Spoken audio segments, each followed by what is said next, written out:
আজকে অফিস থেকে বেরিয়ে দেখি ওয়েদারটা এমন সুন্দর হয়ে গেছে, তো মনটা ভীষণ ভালো হয়ে গেল। তখন পেটের সূচোটাও বলে উঠলো, কি রে আমাদেরও মন ভালো করবি না? তো ছিলাম জ্যোতির দাস পার্ক মেট্রো স্টেশনের গেট নাম্বার 1-এর সামনে, আর এখানে একটা স্যান্ডউইচের দোকান দেখলাম যার নাম পণ্ডিত স্যান্ডউইচ। এখানে ভেজ স্যান্ডউইচ পাওয়া যায়। তো মেনু কার্ডটা তোমাদের একটু দেখিয়ে দিই।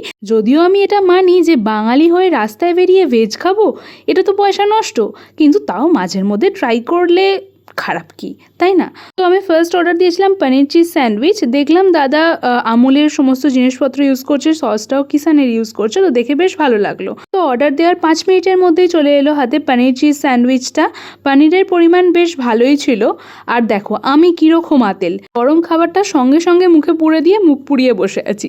যাই হোক, টেস্টের কথায় আসি, টেস্ট বেশ ভালো ছিল, তবে একটু মশালাদার হলে ভালো লাগতো। পনিরটা আমার একটু ব্লান্ট লাগছিল, আদারওয়াইজ খেতে কিন্তু ভালো।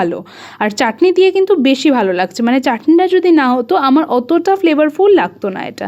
নেক্সট অর্ডার দিয়েছিলাম চিজ কর্ন স্যান্ডউইচ, আর এটাও এই চাটনিটার সাথেই এসেছিলো, 5 মিনিটের মধ্যে দিয়ে দিয়েছিল।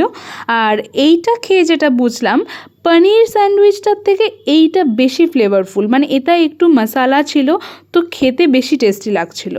তো অল ওভার আমি বলবো যে একবার তোমরা ট্রাই করতে পারো যদি লাইট কিছু খাওয়ার ইচ্ছা হয়, তো এখানের স্যান্ডউইচ তোমার ভালো লাগবে। আর জায়গাটা বোঝা নাও, হাজরা মোড়ের একদম সামনেই, যতীন দাস পার্ক মেট্রো স্টেশনের 1 নম্বর গেট দিয়ে বেরিয়েই তোমরা সামনে এই স্যান্ডউইচের দোকানটা পেয়ে যাবে। তো অনেক দিন পর এরকম একটা খাবার দাবারের রিভিউ করলাম, তোমরা জানিও কেমন লাগলো। তো চলো আজকের মতো টাটা।